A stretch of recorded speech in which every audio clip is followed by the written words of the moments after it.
It was big. It was a big piece of poop that looked human to me, but I could be wrong. Welcome to The Downside. My name is Gianmarco Soresi. I am here with my co-host, Russell Daniels.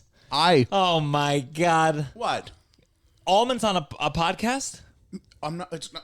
It's 100. Can you keep the mic to your fucking face? It's. I'm not going to take. It's going to be 30 seconds. I'll be done with this little pack. Sure. We're here with our guest. Hey. Stand-up comedian. Thank you for having me in your shrine to you. Thank you. Thank you. I don't know if anyone's ever seen this studio.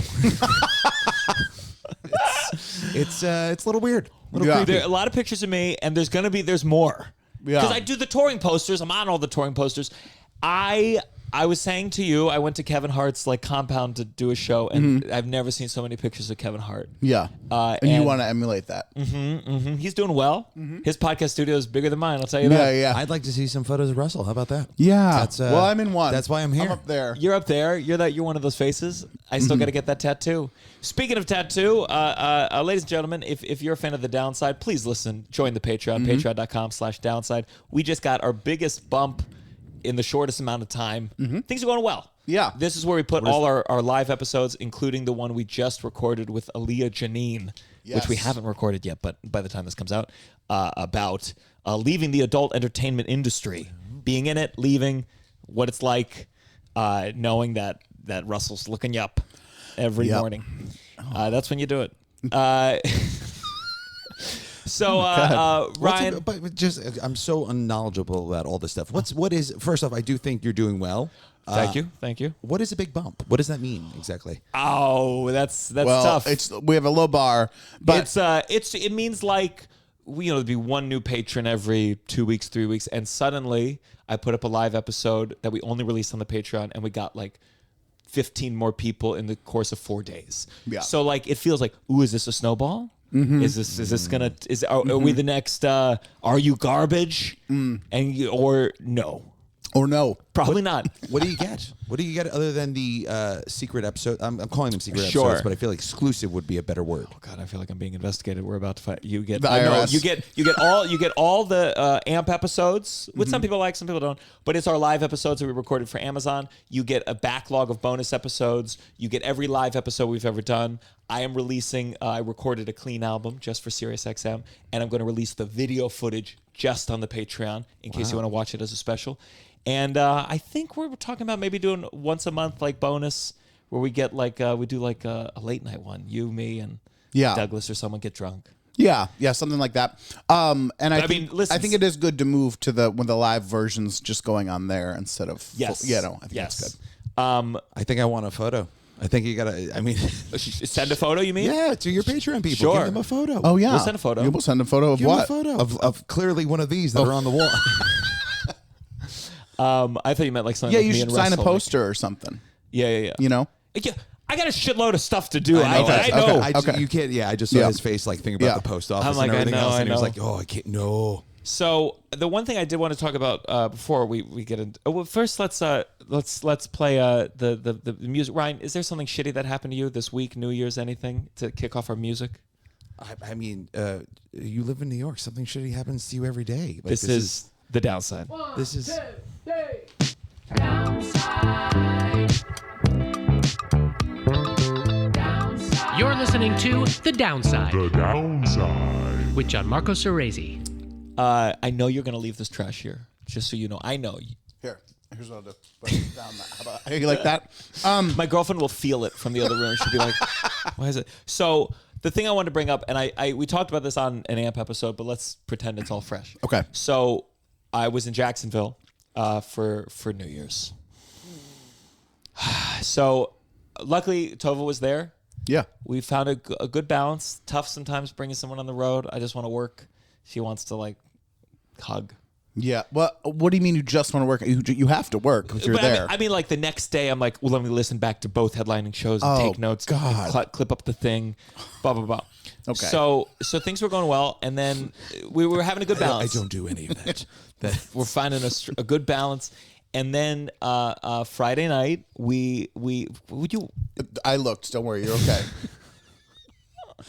Friday night, late. If something feels a little, I can't tell if it's a sketchy hotel or it's just Florida. Mm-hmm. It's not quite clear, and I definitely have a judgment about hotel rooms where the door opens, your room opens to the outside. I think from motels. Yeah, and so there were police sirens. There were sirens. So this sounds like a big money gig. Sounds like you were just really making Comedy Zone. Just got that bump right in the hotel.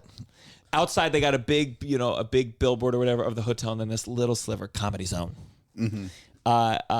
And ambulances, like two, look like fire trucks. And then we think an ambulance outside our window we can't quite see. So we're waiting to see what happened. We hear some screaming in the hallway, like, here, come here, over here. And then we're just like, we were right about to go to bed, but now we're invested. And we're looking at the ambulance. We don't see anything. We wait. It's taking time. We haven't heard anything. So I'm like, all right, I'm going to head to bed. And Tova waits out there. And I miss by 30 seconds.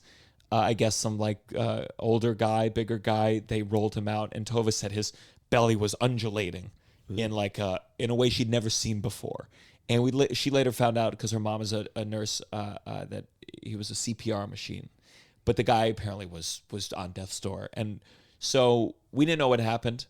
The next day, the booker of the club, the manager of the club was like, oh, yeah, that guy died. And we were the comedians. We were there, and we were like, we didn't joke too much, but it was like, the reaction was just kind of like jokes. Well, one comedian said, well, at least, he paid. So why is anyone upset? He paid for his room. Apparently he was feeling sick as they were checking in, and they thought about calling the doctor and they didn't. And so, the comedian makes a joke like, well, at least he paid. And someone goes, you buddy. Mm-hmm. And I think Tova, when we got back, it was clear that she really, something about it had been very upsetting. The fact that she saw him, the seeing of him, and then hearing, not in a scolding way, like, how dare you joke about this, but for her, it was an emotional thing. Yeah. And just the difference between our two experiences was 30 seconds of me just happening to not see the person who had died. Yeah. And she was just talking about comedians and the way that kind of we funnel everything into that jokey space. And not necessarily again saying you shouldn't say that, but just in a way where we're almost trying to trapped, and we can't have that normal human but I don't even know what that is sometimes. It's I think in my mind it's well, what do you want? What is one supposed to go? Why, God? Mm-hmm. Why do people die? Well, maybe you don't have to do anything. You don't have to fill it with either of those things. You don't have to fill it with a joke that's not that funny. Sure. Or I think there's times where there's a joke that is just so funny to make there that it makes sense. But then sometimes it's just I'm you don't have to fill it with anything. You can just be that's but there is I'm more in the Tova camp of you've provided me specific details to this case that I don't like to know. You know what I mean? It's you're well, why did you guys know he's checking in, not feeling well? All this stuff is just bums me out. If you found out he was a bad person, would you feel more okay joking No, about it? I would be it's not about, I don't know. The thing is I just don't feel that joke warrants even being existing. But he didn't go on stage and do it. It was just a casual in conversation joke. Yeah. Well, at least he paid. I could see myself making that joke in a different. Yeah. I could see you doing more like a character of was he like this? Okay. You see, now you're laughing. Well, I'm trying to figure out where the hell I am. Holy shit! This is a real downer of an opening. This is the downside. My God! I thought downside was the subway was late. No, no, we're opening with death. We open with death. Yeah. Good Lord. And I appreciate the comic taking the swing. Maybe it wasn't the best joke, but he took the swing. No, yeah. But do you think we're ever stunted in a way where we are truly having? I sometimes worry that I was already emotionally not closed off, I wouldn't be expressive, but I have trouble connecting into being sad. I rarely cry, even if I want to. And I do understand where every time I see a death, I go Anthony Jeselnik style. I'm what's Wait, you're depressed, but you're never sad? No, but sad, like a sad. Like you're but like I numb. wish I could numb. That's the Got word. it. I'm Yeah, like yeah. numb. And you're a comedian too. You're like a jokey. Yeah, for sure. Nicole says you open the obituary section every morning and you just riff off anyone's pictures. Yeah, You're I like, still "Whoa." get the newspaper in No a one's hard fucking this copy dead body. every That's what you morning. say yeah. every morning. Yeah. How do you feel about? Do you ever wonder if you are emotionally stunted? Of course by being, I am. I think most people are, though. We just happen to talk more about it, so people know we are. Sure. When your a friend dies, or a comedian friend, do you want to? Okay, how about this more? I've had a few ones die. I mean, Do you make a joke? Do you like joking about it with your comedian pals? it depends on who it was, how old they were, do they have a family? Like there's extenuating circumstances that you may not Yeah. touch on. You know what I mean? But like, I don't know. It's hard to say. Would you rather, when you die, if I'm still alive, would you rather? And I get you're dead, so it doesn't matter. But just go with it. Would you rather me like write like a long, flowing post, or like a quick joke that gets way more likes?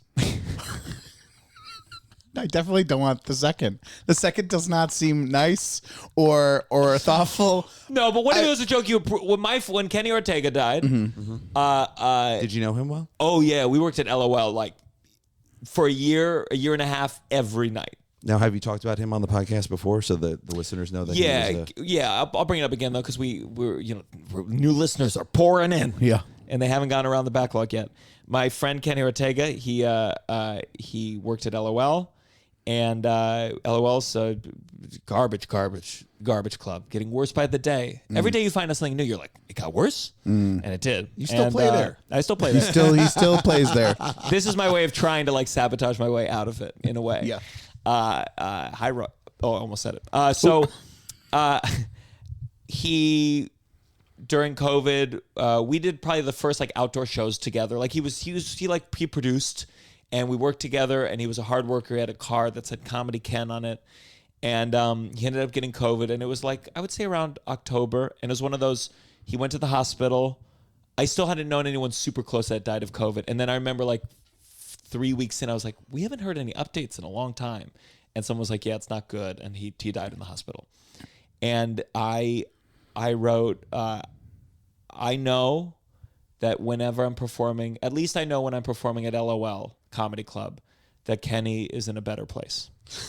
Yeah. And I felt like he would have liked that. Like it wasn't That's a like win. Sure. Yeah. It wasn't like a No, I think I think that I would be happy for you to make a joke, but I also feel like we're no offense to your relationship with Kenny. I feel like we're closer than you and Kenny.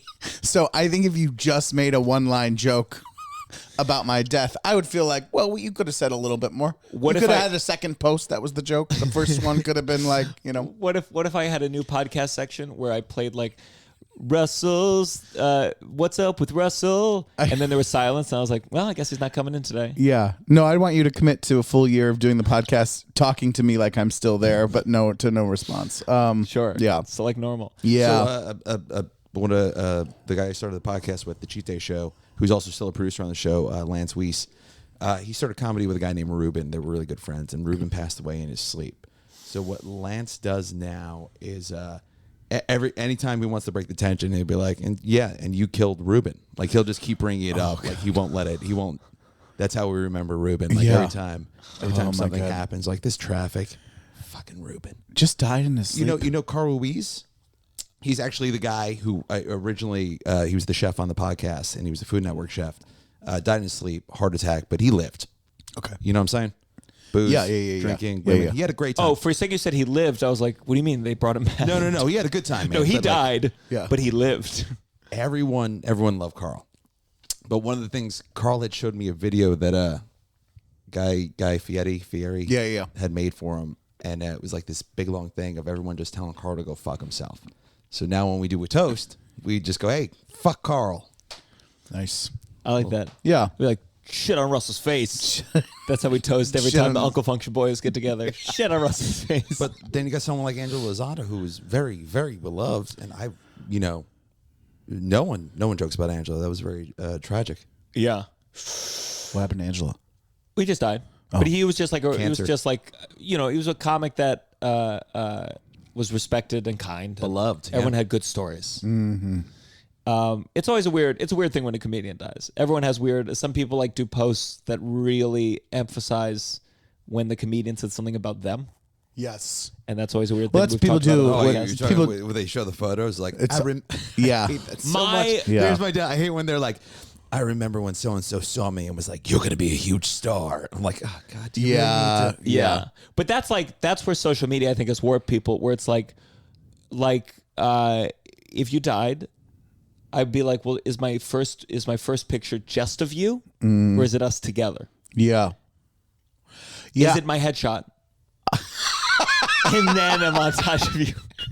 I think no, it is weird. Do you remember that we had a friend of a friend one time on this is I don't know if you'll remember this, but anyways, friend of a friend, he had a boyfriend and it was his birthday, the friend of a friend. Sorry, this is very hard to say without saying the names.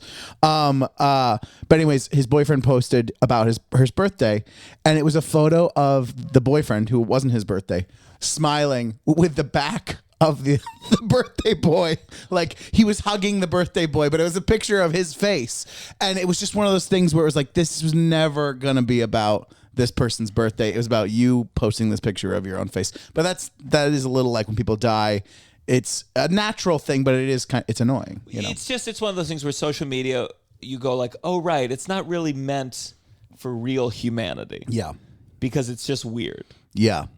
There's also a weird thing too where someone dies, like, and it's like Angela Lansbury dying, and then someone will tell a story about like the most inane, boring interaction they had with Angela Lansbury. You're like, that's not really a story. Like, Yeah. Like you saw her in a lobby of a Broadway show, and she walked by you and nodded. Like, you know what I mean? Like it's that kind of thing. But people just feel like they gotta share. It's relevant. Angela Lansbury, unfortunately, her legacy, I think, was hurt by towards the end of her. I don't know. Reporters who go up to like By the way, 86-year-olds. really weird example. Angela Lansbury. We're both musical theater I'm people. like, wow, all right. She taught a master class. I just saw Knives Out. Oh, right. So she makes Knives a Out. cameo. So But Angela, like she was a victim of like at 86 or like whatever. How old was she? At 1,005, they said, "How do you feel about the Me Too movement?" Oh, my God. And like her handler should have, punched the reporter, say, "How dare you Don't ask ask this woman." an old person this question?" Yeah. You know they're gonna say Wait, I don't something remember. What stupid. did she say? It was one of those like, let's not get carried. People are people, and like that's how I got my first. She didn't say that, but Yeah. but yeah. You shouldn't be able to ask. Don't ask an older comedian what they think of cancel culture. They're not on Twitter. They don't know that. Billy Crystal, same thing. Yeah. And he was like, cancel culture is, and people were like, Billy, how dare you? Yeah. So, Ryan. Yeah. Anyone, have you done a eulogy for a comedian? Maybe. Not. I mean, like in real life, like in person. Yeah. No. I've done a post about a friend who's passed. Sure. Yeah. Vic Henley. He might have been one of. They said it was a lung aneurysm or whatever. But it was right when COVID started, so there was no autopsy. Like, you couldn't. Remember, like when it was like if someone died, it was just automatically COVID bag, get it away. Yeah. So when Vic passed away, a lot of people. Did you know Vic? I don't think I did. Vic did every TV show in the world. Great friends with Jeff Foxworthy. Toured with all those guys. But Vic just loved busting balls. That's what he did, and he was really good at it. Yeah. And he would just he was a fixture in the New York City scene and loved to have a good time. But And what was your post like? Was it moving, or was it like Vic always said, Yeah, "You're it the was- best, Ryan"?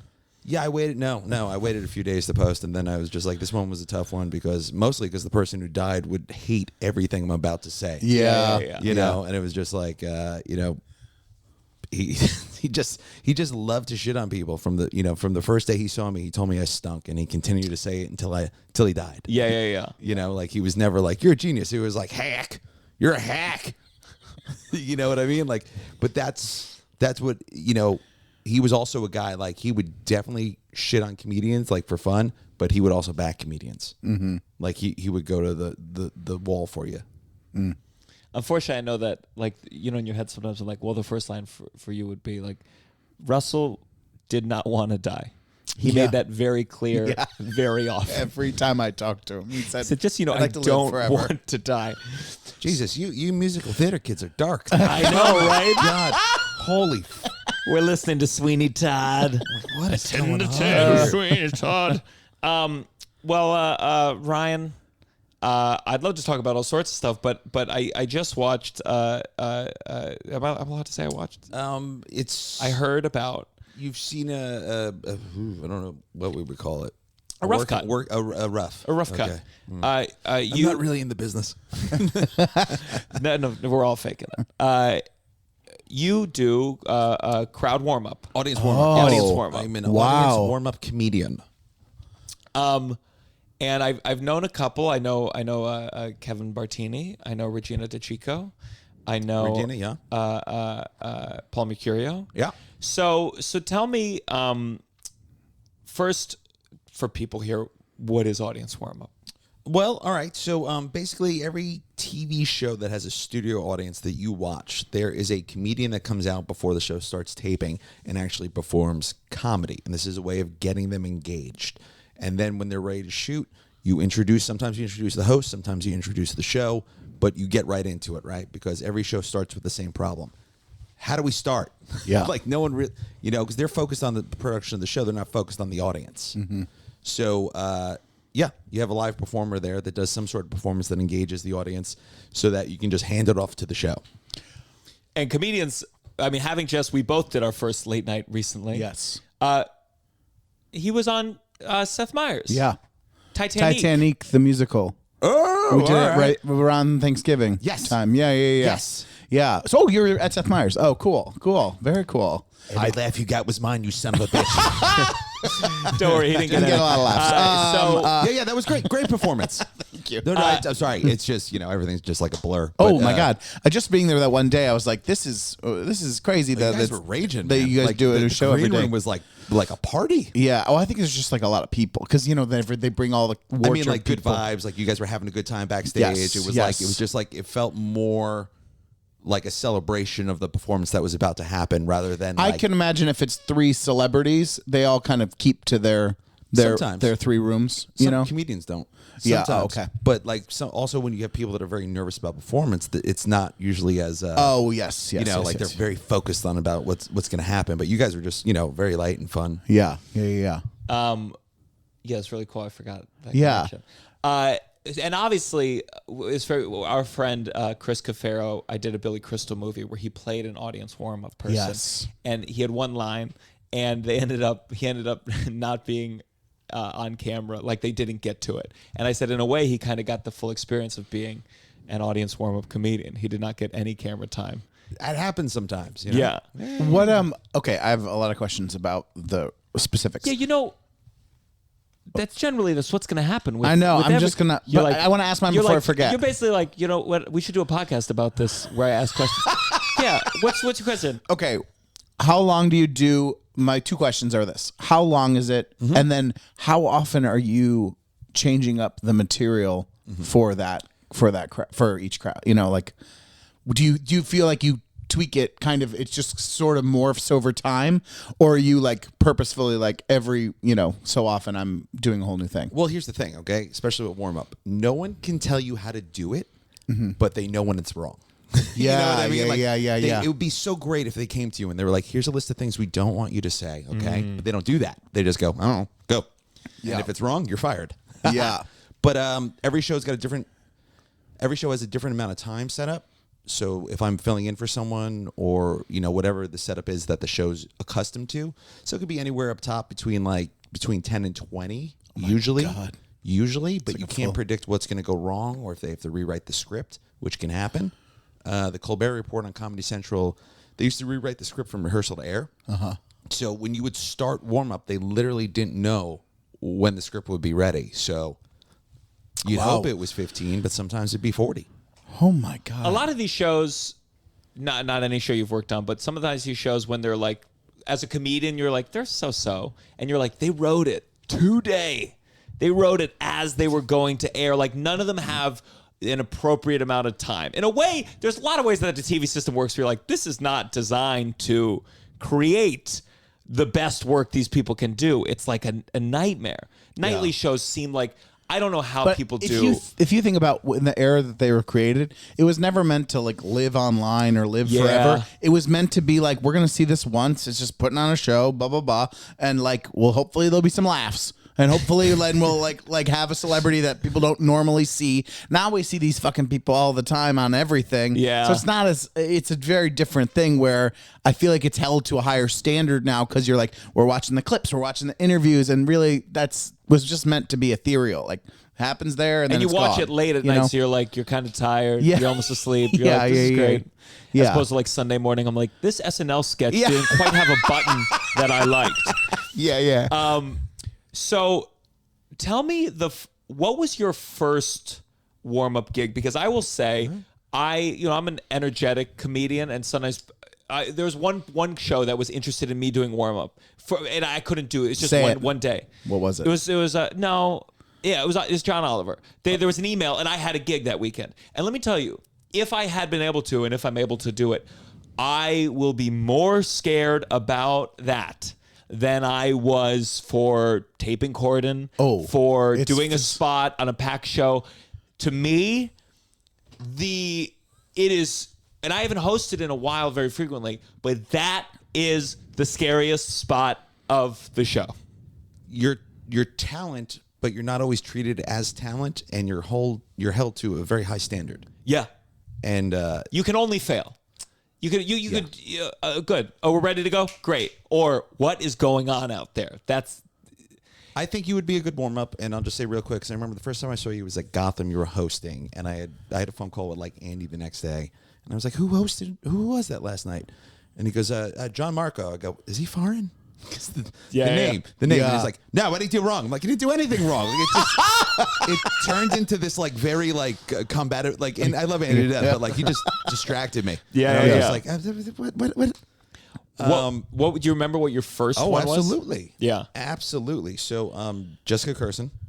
Oh yeah. Was doing warm up for the morning show Mike and Juliet, and that was on Channel 5. I'm sure she was a great warm up. Yes, she still. No I doubt. mean, she still could be if she wanted to, but she had seen me somewhere. She'd known me, but like, and I worked with her. But she was like, "Hey man, I got this show I'm doing warm up on, and like I book a lot of road work cruises. Can you come in and watch me?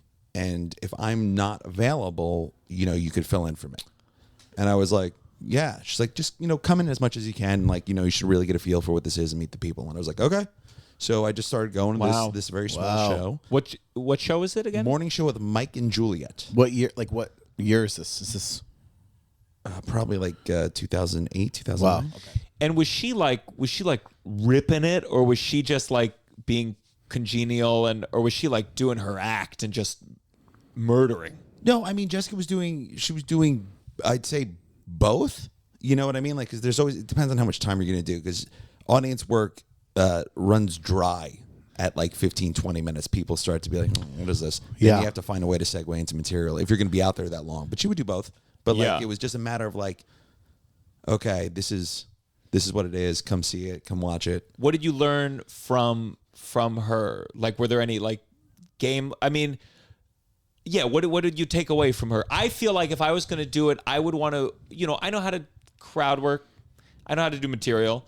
But like sometimes I want to just like go like, oh right, I'm allowed to be like, let's make some noise. Let's bring it up. Like that's the part that I would need to like see it to be like, oh, you can do that. You can do that, but you only have so much of that you can do because once again the audience is like, all right, we get it. By the Like, fifth, we I get it. can't hear you. Yeah, They're like, well, then yeah. I don't know what to Yeah. tell you, buddy. We're tired. But also it varies. Everyone's style. My style has changed over the years from what I used to do to what I do now. But like what you'll also notice is producers are terrified of silence.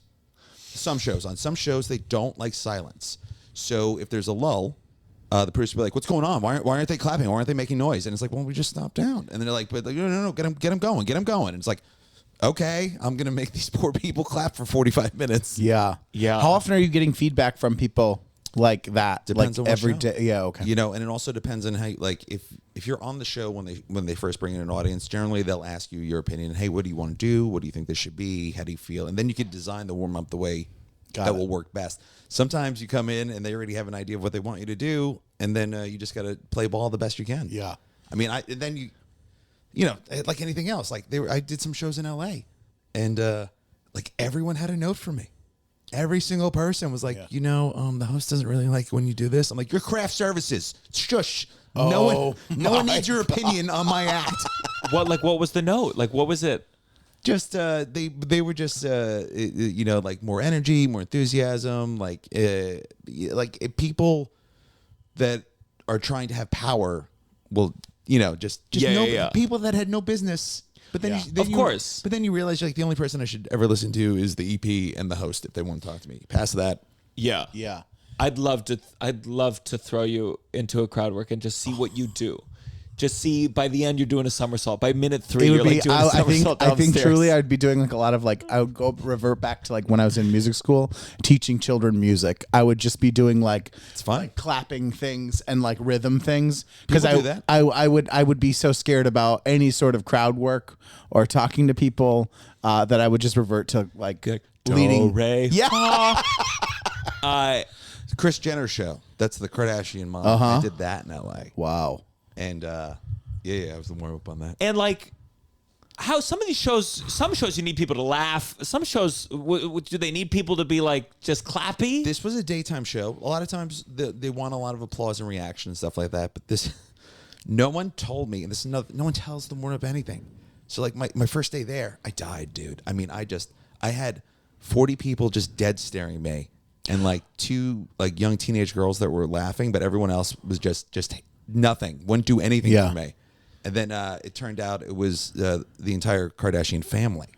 That's who was in the audience. I had no idea. Oh my God. And the 2 girls were Kendall and Kylie. Yeah. They were very sweet. They signed So these are like the autograph for my niece. second Kardashian cousins. Yes, but they weren't bad people. They're just super rich and were just. If you had known that in advance, would you have done anything differently? I don't think I would have died as hard as I did. I was just like, come on, please. Dear Were God. you just like a lot of like, what do you do for work? And they're like, nothing. Okay, We what do you do addressed for them work? differently. Maybe they thought I knew who they were. Like I would have addressed them differently. I wouldn't have been like, hey, but, who's next to you, or like, Sure. Yeah. I just didn't know. Man, they were very nice, but like, just super wealthy people that are not. And at this point in your career, do you like bombed, or were you like? How intense is it? Because that's what I'm scared of. That was Obviously, 2013, but that was my first day. But like then thank God they told me, they're like, oh, this is the entire family. If they didn't tell me that, I'd be like, oh my God, like I was on mic and they didn't even want to react like at all to anything. Oh, yeah. Man. But then the next day and the day after were really great. But like I just didn't know. Are there warm ups for like shows like when Maury was on? Like so like, but for that kind of show, are you like being like?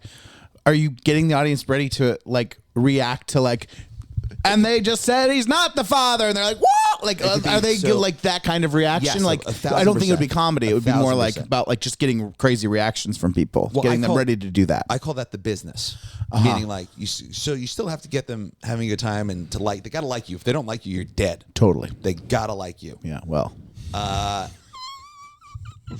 And yes, for like food shows, they want what I call Ooh, food. yummy. Food porn. They want food noises. Yeah. and you got to train them like to be like, if you see food that's good, Yes, there's that, but then there's also like, depending on how the studio set up, they may not have an applause button or anything like that. So then all of a sudden, now you're the floor producer in addition to the warm up, which means you got to get them to clap. Like when cheese gets put on, you got to be like, "Oh my God, she put on cheese." Wait, are you standing down there doing that on some during shows, the taping? On some shows, when I did Rachel Ray, because the audience would rotate, so they never had like. I'd have to stand on the floor and like basically watch Rachel and guess when applause was necessary, and then I'd have to communicate to the audience like, "Come on, you gotta, please, dear God." Oh, brutal! That is very stressful. A lot of factors happening. Like you have to make a lot of game time decisions. Yes. That could potentially not be, could ruin a taping or ruin a moment of a taping. You got to pay attention. You can't clap at something sad. Yeah. Do you ever feel like you're like, oh, I got to do my new bit about this thing here? Or are you just doing the same hits? Like, if I'm doing that kind of thing, I end up going like, wow, I did the A material from year 3 and 4. Like, I have like the 5 minutes of like the beginning first best 5 I ever had. And if I do it, if anyone sees me do it, they should know that means that I was in trouble on stage and I reverted back to my older self. You're not always on stage. Sometimes you're in the audience. So once again, they don't have a clear line of sight on you. So now if I'm standing in the audience, Yeah. it's harder because some people are in front of you, some people are behind you. I try to do a lot of audience work. If I'm out there and I have to go into material, it's going to be the safest. Yeah. I'm not going to, and no one's ever asked me to do that, but I just would rather not roll the dice. Sure. I would have that urge. To be How- like, let's try this. I mean, think about if I sour that, like when they're ready, they're ready. So if I sour that audience, I can't just walk out and be like, they were weird. Yeah. They were crazy today, right? Like you don't get Yeah. to say that. That'd Yeah. be like the camera guy being like the lens. I don't know. It's weird today. But like, don't you like? I'm sure you see. Do you see any warm up comics where you're like, that's hacky warm up?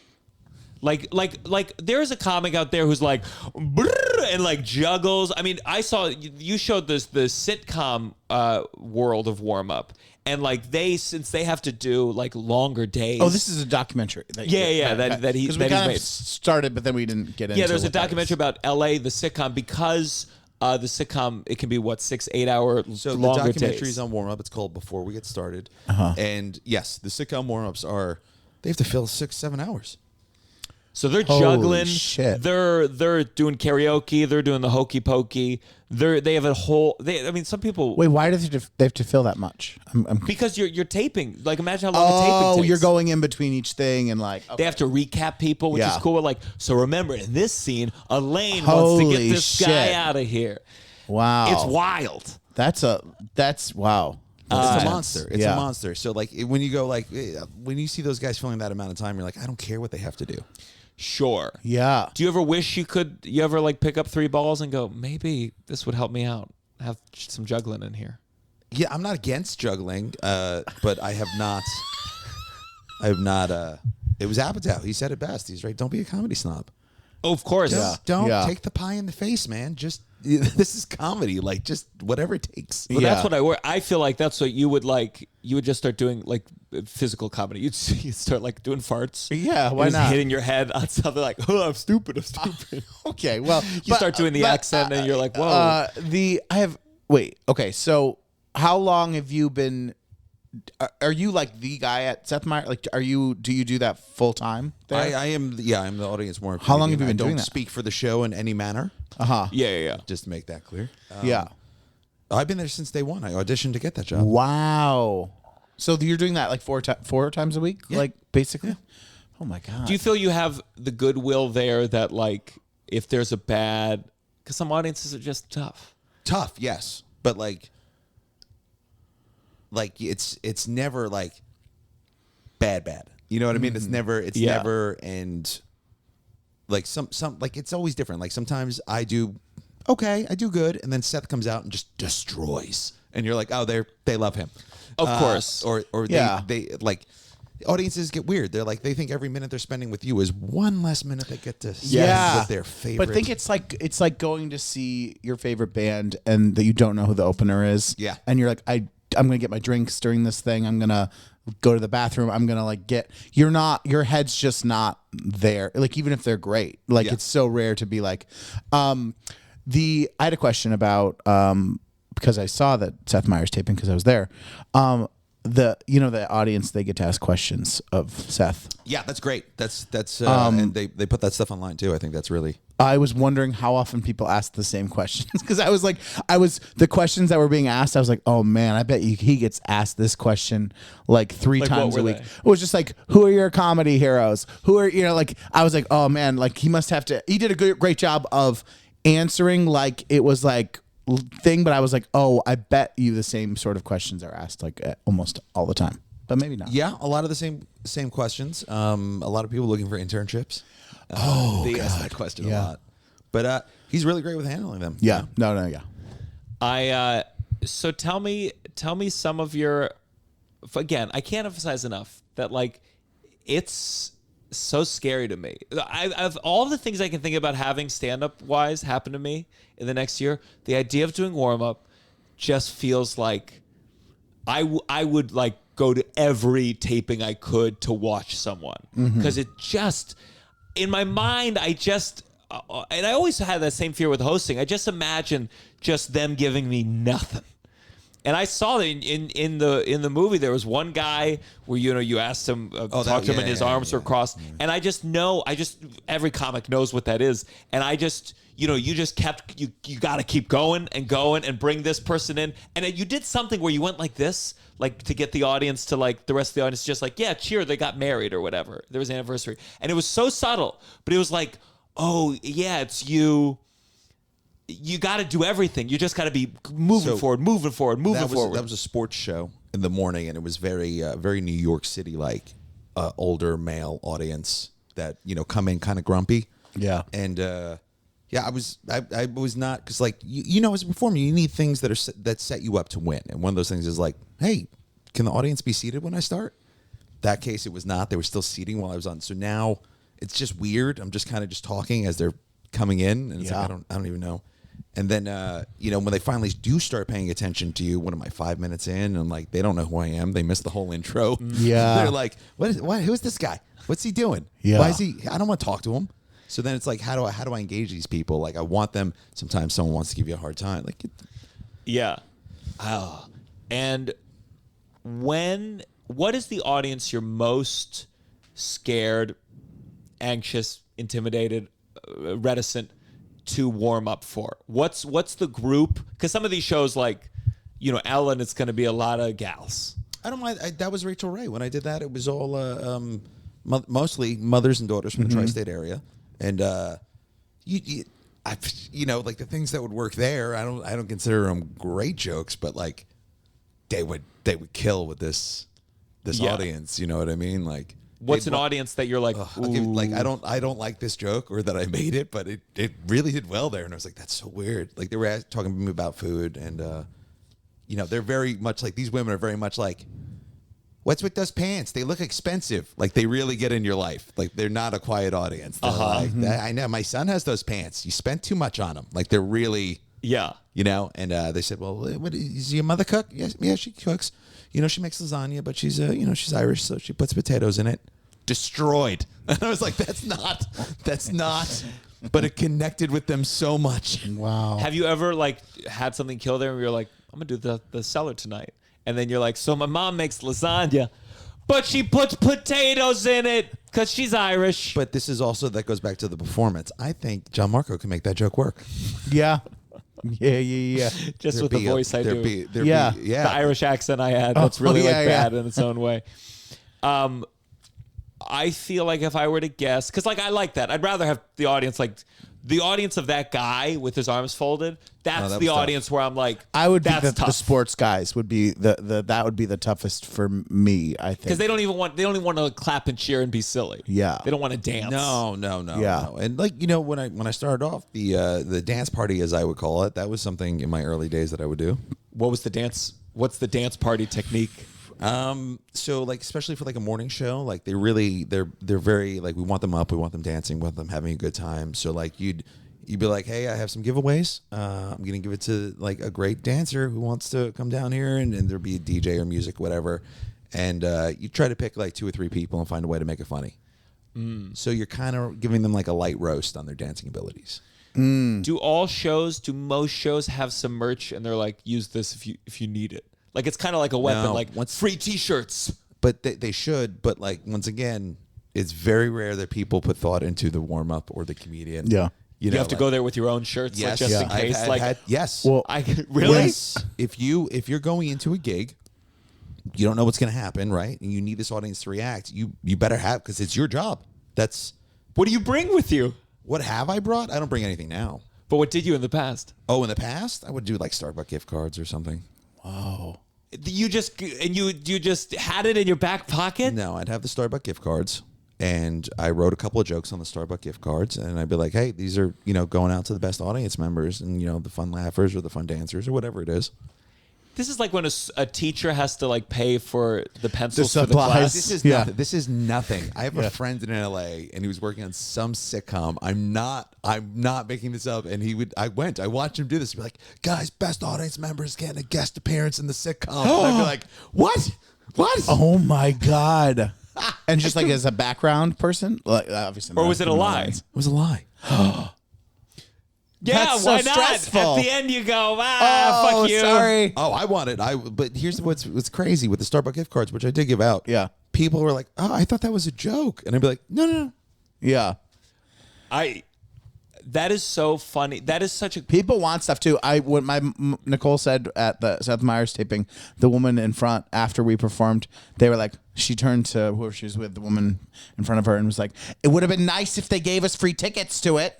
Like that they were gonna give the entire audience that's someone free. from New York, New Jersey, Connecticut. Oprah probably ruined it for people. Yeah. Where they were like, I thought we were getting a car. Hello. Wait, I just love. Again, like I feel like I could see someone just start. They lie. The audience is so bad. They're like, if you guys cheer, Yeah.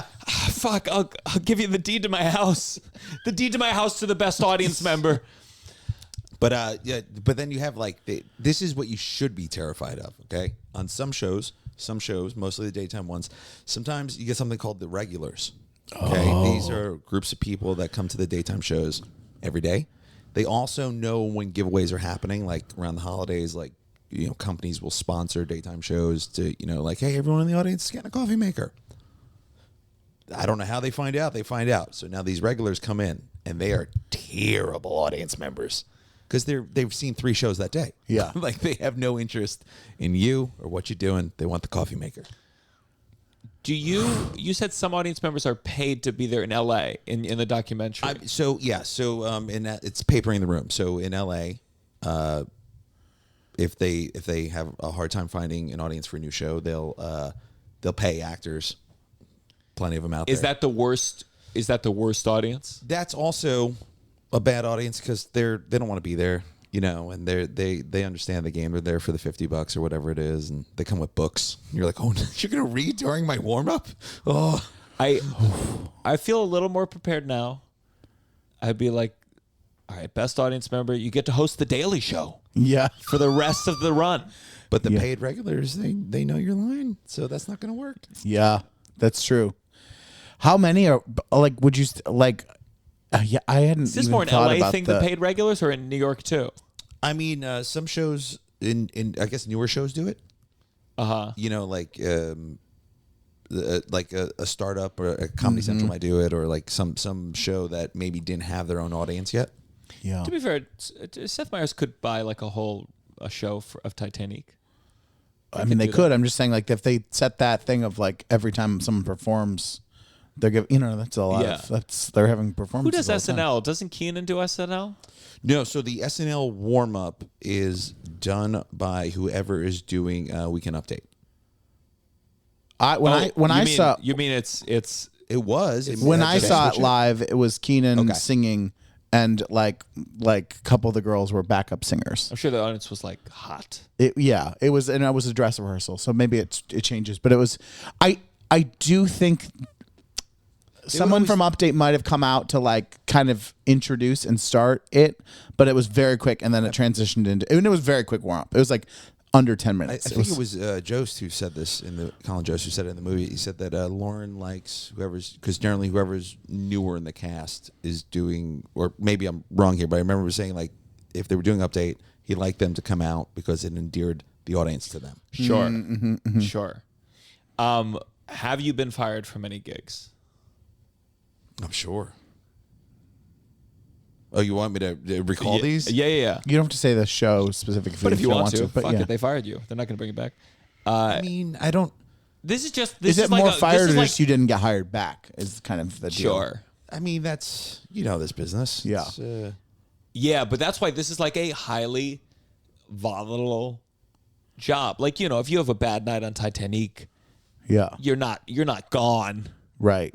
But like it sounds like this, like just there's so many new jobs in front of completely new people that's what's stressful. It's like the same way with like a new comedy club.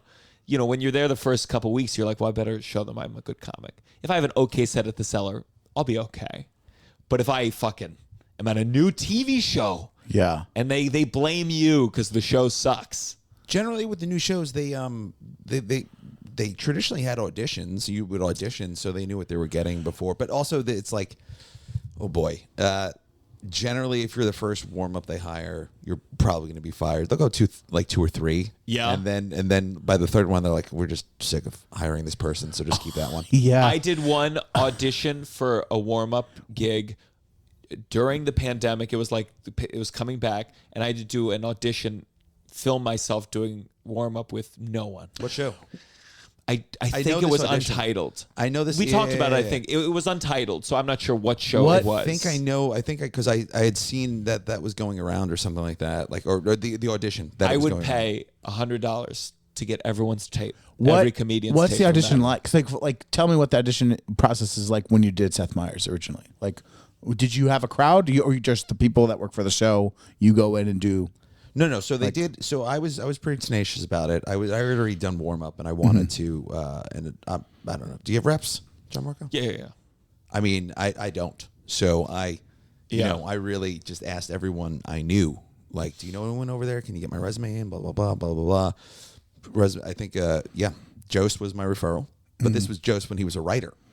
Yeah. He wasn't. So he was like, hey man, I'm putting your resume. I don't know what's gonna happen, but I was like, dude, that's so huge. Thank you so much. Yeah. And then it was just a matter of me following up, and I cold called there every day until I got through to the right Wow. office. Yeah. And I was like, yo, my resume's in with you guys, blah, blah, blah. Then someone from LA called me. I think I was doing a warm-up at that time. I was doing a sports show on Fox Sports with Regis Philbin at that time. Uh-huh. And they like called me, and I saw the number from LA, and I was like, oh my God. And I got picked up, and they were like, hey, we think we kind of want to use you. Do you have any tape or something like that? And I did have some tape. You couldn't put that stuff online. At the time they didn't want it online. And they call me back and they go, all right, so we're doing some test shows. We're going to give you, I think they gave me 2 of the test shows, and I was the first one they auditioned. And I don't know who else they auditioned, but I just went in there, and I had nothing to lose because they didn't know me. No one was pushing for me, so I just went in there and I was like, I have to destroy. Yeah. I had some good sets. And that same week, I booked a commercial in Spain. So I left on a plane right after my audition and was just in Spain with no phone for like a week. Like, what's going on? Oh, my God. And how's The writers actually told me, they go, hey, man, they told me, they go, hey, when you did it, our jokes worked better. That's the nicest That's thing you great. can hear. That's so nice. That was, so I think the writers were pushing for me. So that was, Yeah. I mean, doing Corden, I was so thankful. I was the second taping that day because the first taping was like, at 4:30. they do 2 in a day? At least it was Thanksgiving week. So Yeah. it was like, and like some of these audiences, sometimes I'll go back to old Conan sets where like, I'm like, that audience was really tough. And it's fucking brutal. Yeah. It's just brutal. I mean, if I would have, if I could have bought every audience member in that audience a drink, I would have loved to. Well, it is hard to, like, I think of specifically, it's interesting because the way it's structured is like you have a warm-up comic coming out, then you have a monologue with jokes, and then there's a lull of like you're doing interviews, which aren't always going to be laugh like they're a little more, so you get in this thing because then the comic comes out and you're like, oh yeah, this rhythm again, and it's a little bit like they've been lulled by the interviews. Does that make sense? Yeah. I feel like I've also seen with some warm up, like I know some people. Well, let me ask this. Well, Regina does the View. And she's in the movie as well. She's just got a great like bubbly energy and like really, really fun to be around. raspy voice. She maybe she did Shelf Life. You've definitely met Regina. She opened, remember Infinite Bliss, which I never released. Yes, that was yes, Regina yes, DeChico. yes. Joelle Nicole Johnson. Oh, yeah. Tova's client. She did Hassan Minaj's show when that was Really? when that was on. Wow. She was that person there. What's the schedule like For what? for you, like daily schedule? It changes, depending on what time they want to shoot that day. Yeah. But I'll generally find out in the morning what time we're shooting that day, and then I try to get in with the testing and whatnot. We have to get COVID tested regularly, so I generally there like an hour and a half before tape. How's the money to be a Varies. warm up? Yeah. And that's why you can't put a handle on it. You know what I mean? Like the sitcom Sure. guys are at the top. What do you think they're clearing? The ones. There was some director in your documentary who was like, I'll move the shoot to make it work for this guy. Oh yeah, that's Mark Sweet, and but Mark is probably in LA is probably known as the very best. You know, I don't. There's no ranking on these things. Sure. They do.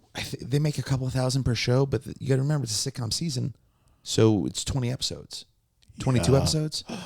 So it's not like it sounds like a lot until you realize, like, oh, they're not working all year. Yeah. Yeah. And would you ever want to do that sitcom level? It's I'm not against it. I don't know, man. It's just a different hustle. Like you have to, it's not easy. It's How very, many very hard. episodes of Seth Meyers are you doing a year? Because that's a lot, right? Like it's like It's a lot. Yeah. I think because they changed the tape schedule again, so I think we might be taping somewhere in 45 weeks a year, maybe 45 weeks, 44 weeks a year, maybe. I don't know. and it's 4 shows a week, right? 4. Yeah. Wow.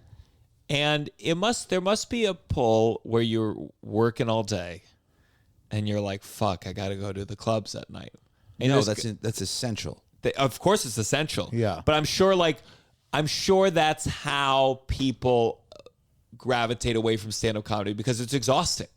That's a full fucking day of comedy. Yeah, no, it is. But then there's always that thought in your head of like, this is not my, like, I'm doing comedy, but I'm playing it safe. Like, you need to go out at night and like do the stuff that makes you happy, and also that's where anything new comes from. Yeah. Do you ever catch yourself either when doing warm-up or when doing comedy that you're like, let's say you're hosting a comedy show and you're like, oh, I'm being my warm-up self right now. I need to be my comedian self, because it feels like there are two different modes of being. The mode of being is when you're doing a warm-up, you're constantly thinking, this is not my show, so I need to think about what I'm about to say. There's someone coming on behind me. It's their show. It's it's no different than what if you were working with a great headliner like Brian Regan. Brian's clean. That thought would be in your head when you're in front of Brian. Like, I have to be clean because Brian's clean. Yeah. I can't sour the room and then Brian come on. So but at night, it's your show. It's your show when you're doing stand-up at night. Yeah. Comedy Cellar, it's your show. Yeah, whatever amount of time, whatever you want to say. Yeah, and you make mistakes. Mistakes happen, but that's at the Comedy Cellar. That's, like maybe you step wrong, but you have the time to fix it. Yeah. And then since this is the downside, I mean, are there any other than the Kardashian one, any other nightmare warm-up times? Any crowd members say, how you doing? Oh, my whole family just died. Any brutal? I mean, sometimes I've been heckled. What show was that? I was doing a morning show, and it was one of those giveaway ones. And I had said, you're going to get this gift, and the camera's going to be on you guys, and you really need to be excited when you get the gift, okay? I can't have anyone, obviously a joke, can't have anyone from, like, New Jersey going, I don't want that crap. Gets a huge laugh. Okay, I feel good about myself. I leave. A person follows me out. A woman follows me out. She follows me down the subway, and she goes, I'm from New Jersey, and we don't talk like that. And I go, yeah, I was being silly. It's a joke, huh? Ha, ha. Yeah. And she's like, we're not rude like that, okay? We don't talk like that. I'm like, oh, okay, no problem. I got you. All right, thank you. Nice to meet you. And then a couple of days later, maybe it was a week later, I like that joke. I do the joke again. Now the show's going live. It's right behind me. Show's starting at 9. It's starting at 9. There's no way to fix anything. We're going live. Camera's on. Do the joke. Crushes. This woman's there. She goes, I told you not to talk about New Jersey. Oh my God. Why is she there again? So now the room is like, right? So I very quickly go, clearly you guys are not rude. And the audience responds because there's so much tension in the room, right? Yeah. And she goes, Yeah. I told you. And she continues. And I'm like, listen, I'm so sorry. We're going in 30 seconds. You don't have to be here. You can totally leave. That's fine. But this is going live, and I kind of need you not to yell at the hosts. Yeah. And she didn't want to leave. So the show goes, and I the security stewards, so they came over and just sat next to her to make sure there was no more interruptions. Oh my God, that is so overwhelming. But it's such a nothing joke. Truly, if you're from New Jersey and you're gonna go around your whole life being upset when people shit on New Jersey, you have a tough life ahead of you. People love shit on New Jersey. People from New Jersey like the shit on New Jersey. Yeah. It's those kind of moments that where like there's always that turn with a heckler where like if I start getting mad, you have to resist that temptation to be like, lady, shut up. Can't do it. Or give her a gift and she's like, I don't want this crap, and you're like, boom, I fucking knew it. Yeah. I told you.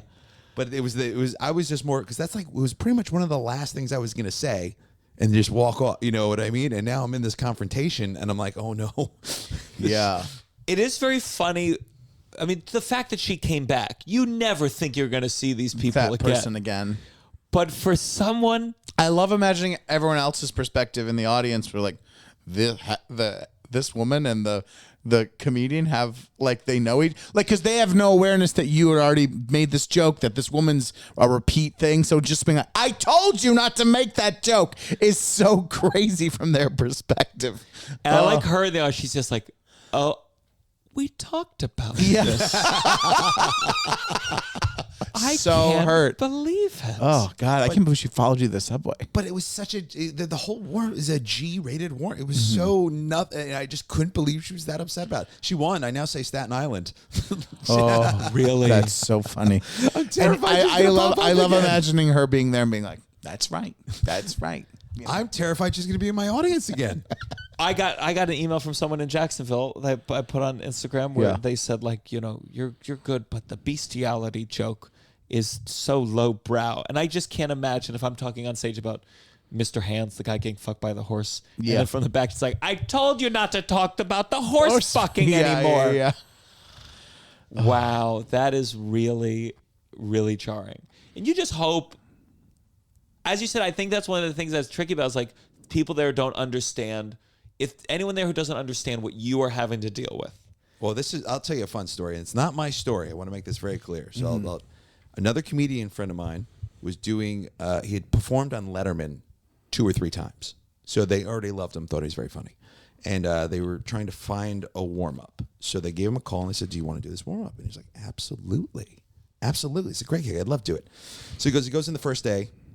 He says, it goes great. Letterman at the time he'd like run around the stage and then he would come over to the warm-up and you would hand him his microphone. Like I said, it's not my story. And he said, it went great. First day, great. Next day he goes back. Another good set. Letterman comes out, runs around, right? Whole audience on their feet, standing ovation, right? Letterman comes. Now Letterman's back is to the audience. And he says to the warm-up community, he goes, you're supposed to be standing here, not here. And it was a difference of like 1 foot. So now Letterman's yelling at this guy who's essentially auditioning with the audience giving a standing ovation behind him. And he's like, my hero's yelling at me. I'm getting ready to cry while this audience is like, we love you.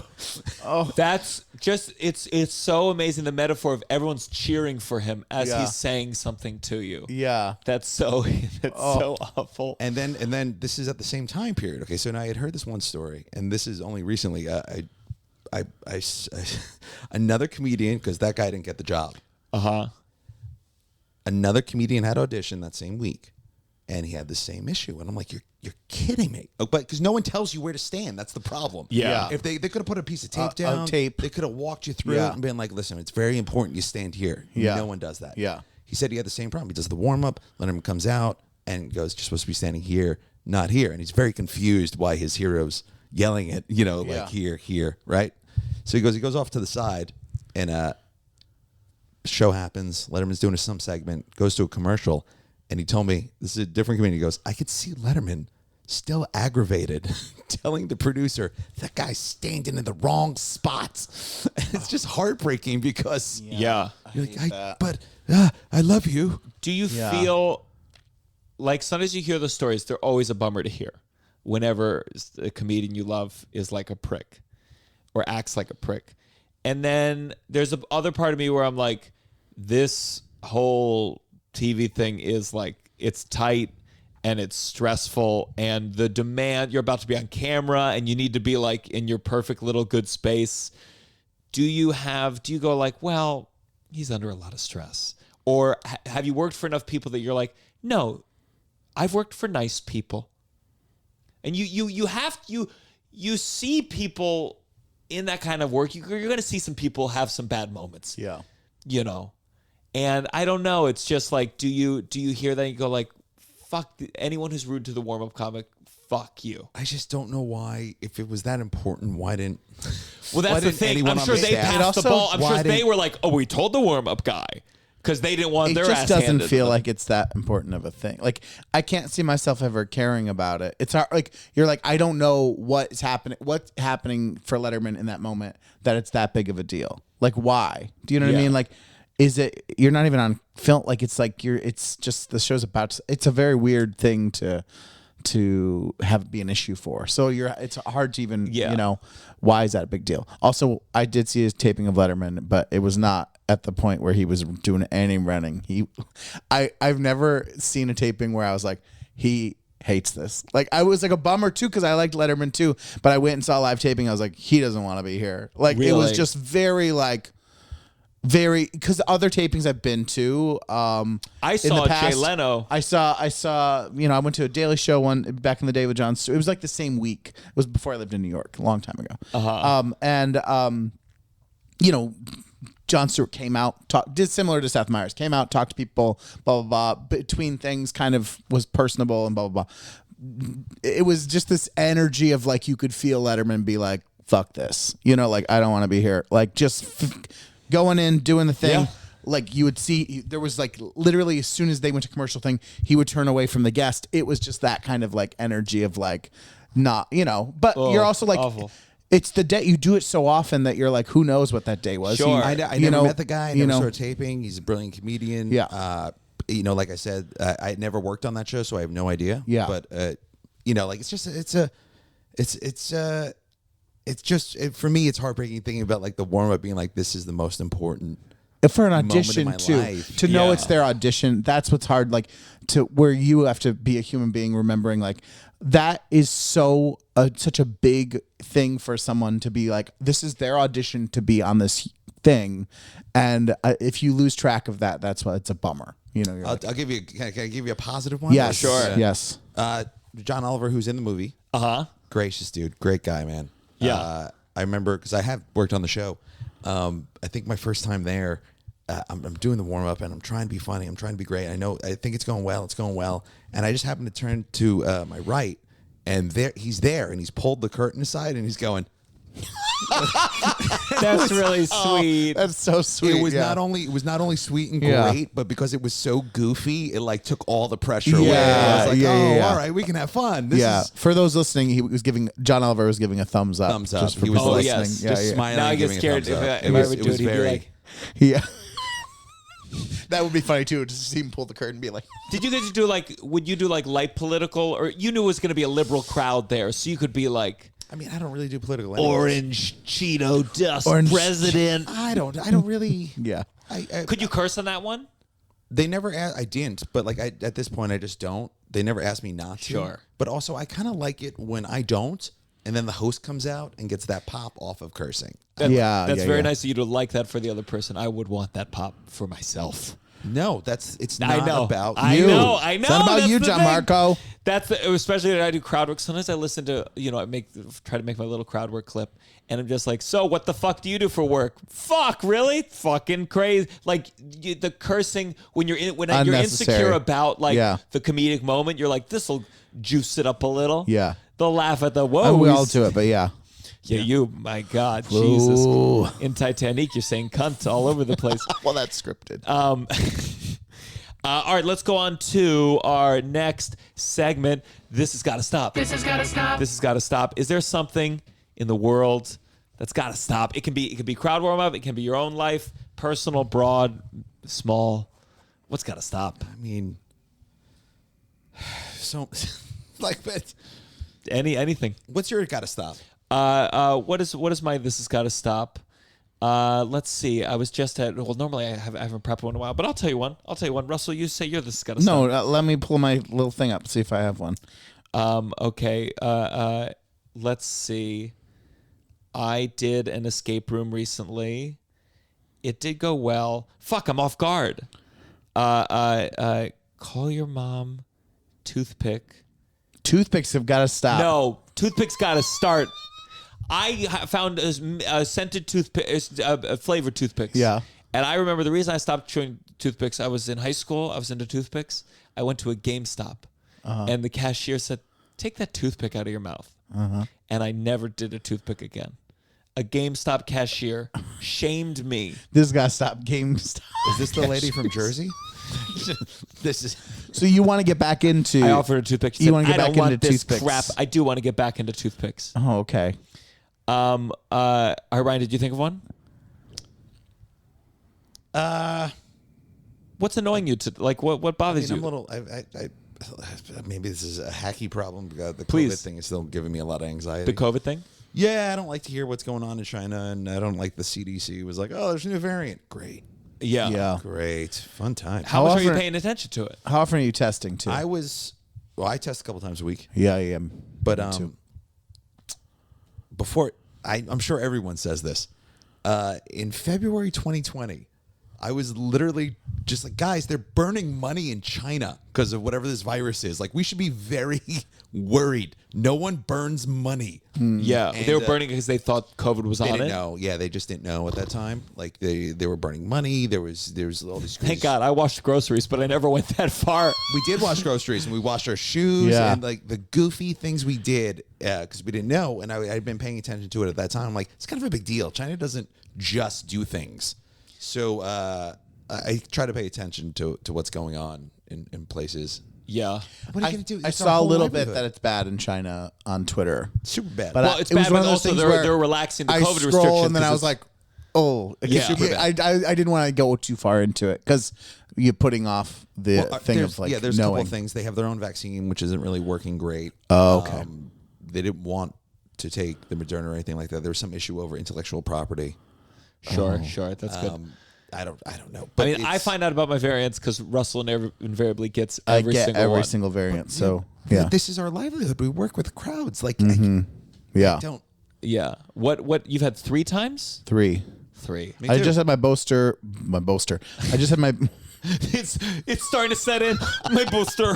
I just had my booster like 2 weeks ago. So I'm hoping to not get another one for a while, but who knows? Here's what this has got to stop. Every time on Twitter someone dies suddenly, people go like, they got vaccinated. They got vaccinated.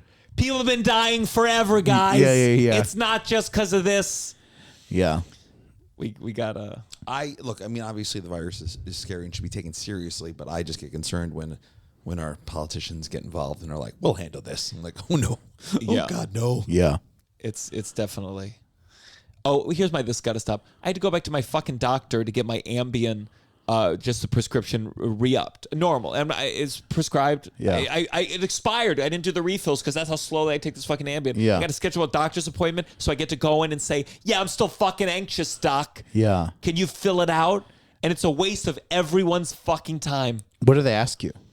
Nothing. He's like, okay, you He need just it. sees you. He sees and then you. I go, and Looks then, anxious. This is the doctor who jokes a lot. Yeah. And then I say to him, like, I'm eating a lot of eggs. Is that okay? And he's like, eggs. Why are you asking me about eggs? And I go, okay, could you fucking answer the question? So, okay. Let's go on to our last Yes. segment.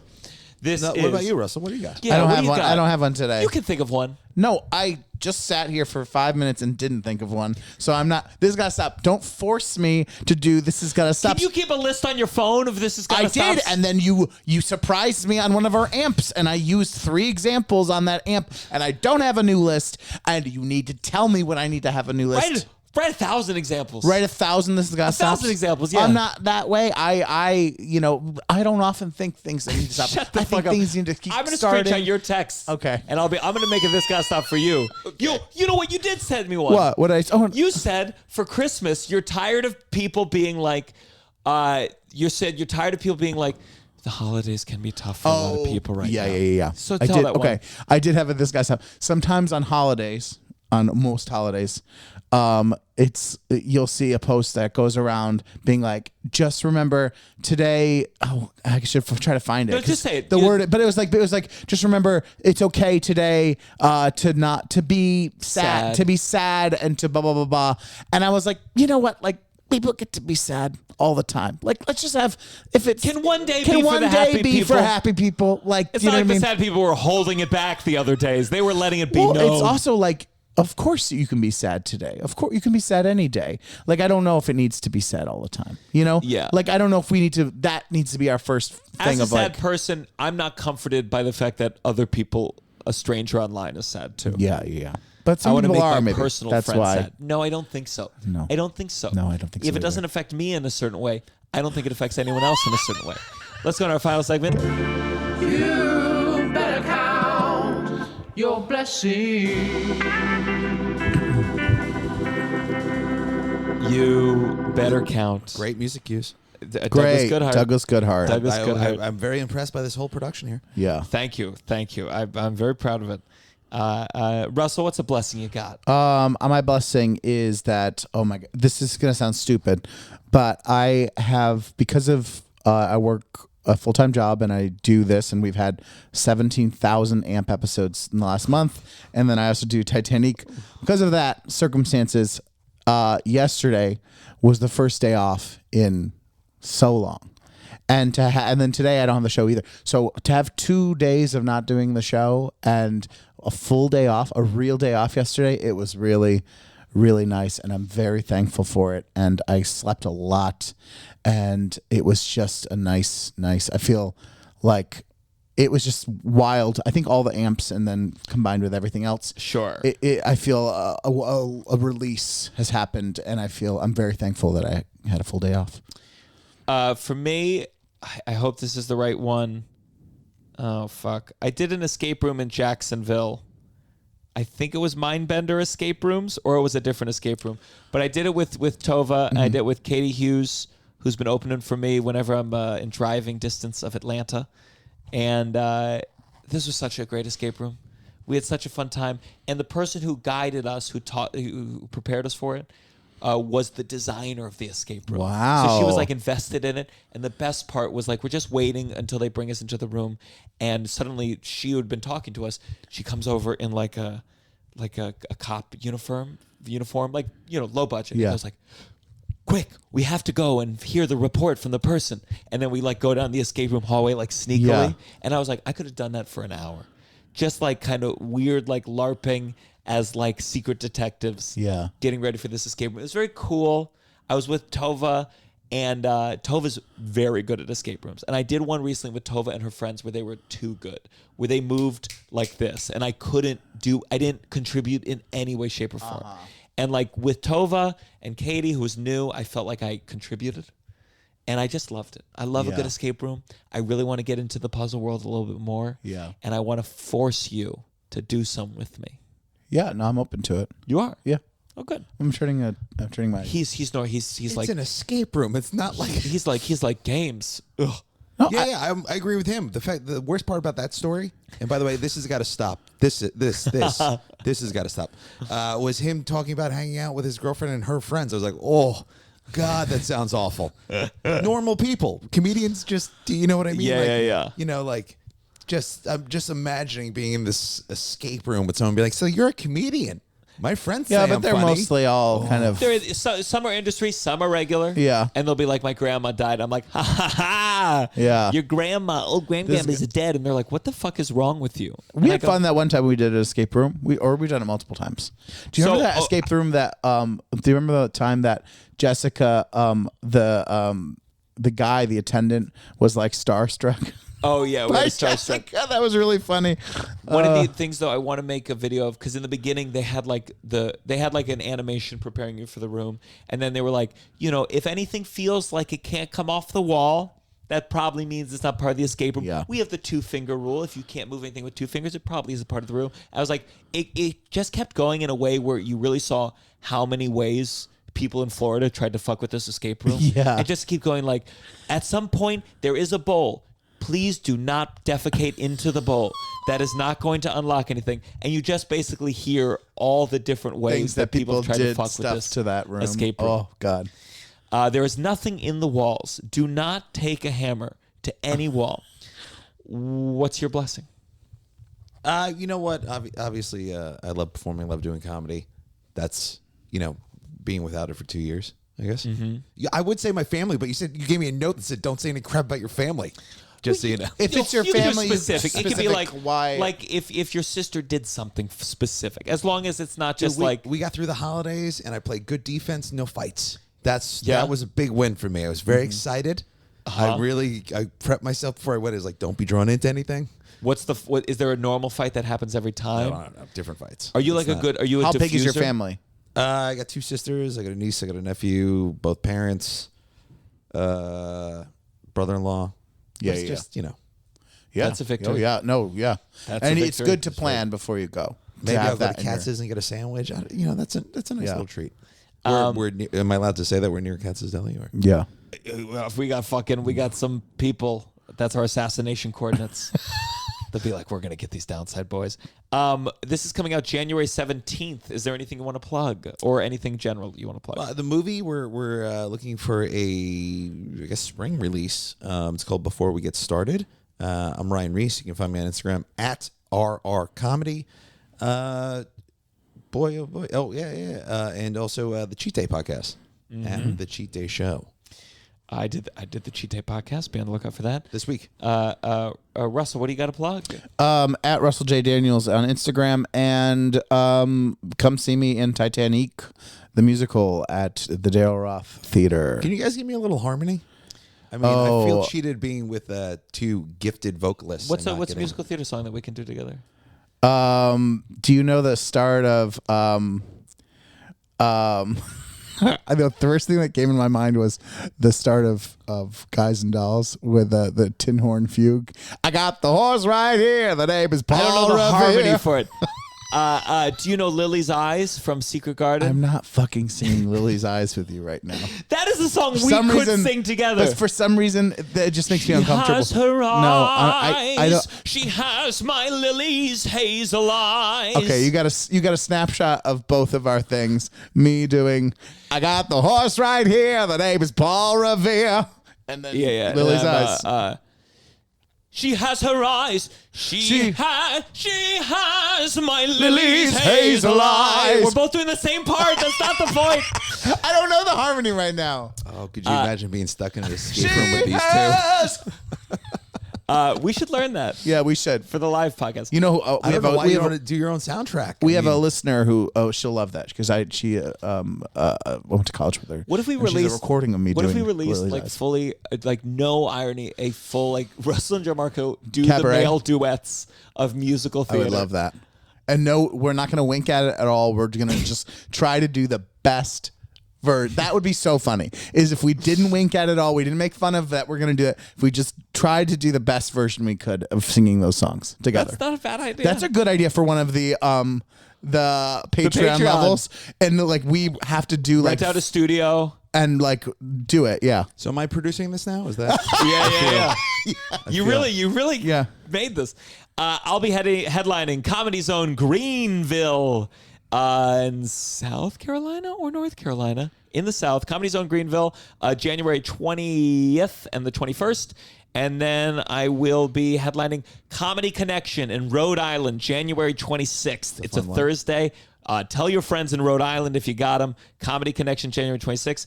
And I'll be in Bethlehem, February 4th at Steel Stacks. Yeah, that's a good one. And then find me online, Gianmarco Soresi, everywhere. Patreon.com/downside to join. And we got the Silver Lining. The Silver Lining. We sold out our first show of the year. This is at Sesh Comedy Club. It is going to be on January 29th, February 5th, and February 26th, 8 p.m. Just find it on my Instagram. They're $10. You get to see me do like an hour of newish material with 2 comics in between. And remember that guy in Florida, he fucking died. This is the downside. 1, 2, 3. Downside. Downside. You're listening to The Downside The Downside. with Gianmarco Soresi.